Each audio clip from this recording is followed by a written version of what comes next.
money making mindsets. So today I decided to turn my soap leftovers into something else. So join me, let's do this together.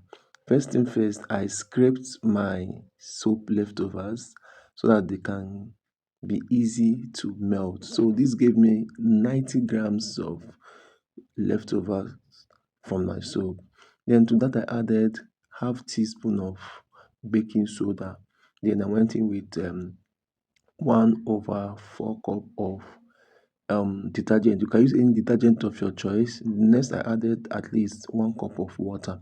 Now, if I am to repeat this particular thing again, I will use less of detergent, maybe 2 tablespoons or one.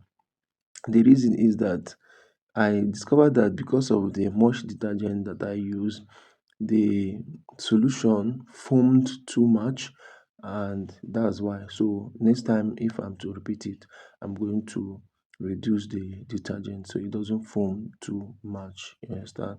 So I added water later. After adding that first cup of water, I added extra water during the process of the boiling and melting method, you understand, or melting process. So in all, I use 2.5 cup of water.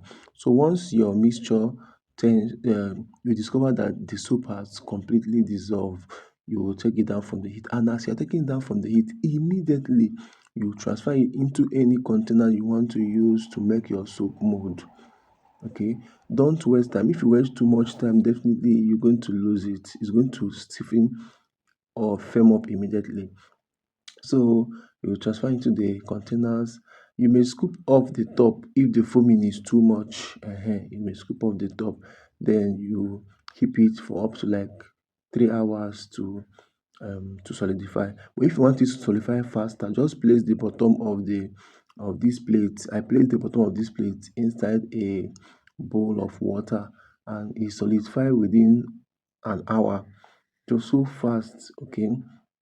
So I got something. Although after it solidified, I still just left it overnight till the next morning because I was not going to do anything with it. So I left it till the next morning. So this morning I decided to just cut it, as you can see, and I got this from that small leftover soap that you see there. So you see, I have enough soap now to still use. So I hope you're going to try this whenever you have your soap leftovers. Just convert them instead of throwing them away and discarding them and wasting them. Turn them and still reuse them again. Okay? So guys, you can see that the soap is strong. It's not soft like that. It's strong, as you can see. I even put it in the water, took it out to show you that it's strong, and it's also foamy. So it foams very well because the detergent there is even much, so it can foam very, very, very, very, very, very, very well. So try this and thank me later. See you in my next.